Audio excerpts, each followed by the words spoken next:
To remove a park domain from your Hostinger account, follow these steps. Log into Hostinger account. Go to the Hostinger website and log in with your credentials. Navigate to the domain section. Once logged in, go to the domains tab from the main dashboard. This section will show you all the domains you have registered with Hostinger. Select the park domain. Look for the domain that is marked as parked. Park domains are typically added to your account but are not actively in use for websites or email services. Manage domain settings. Click on the domain name you wish to remove. This will open the domain management page where you can adjust settings for the domain. Remove park status. In the domain management options, look for a settings or option that says remove parking or delete domain. If the option is available, click on it to remove the park status. Alternatively, you can disable the domain parking by updating DNS settings or pointing it to another destination.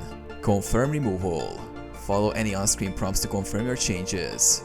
Your domain will no longer be parked, and it will be available for use as needed.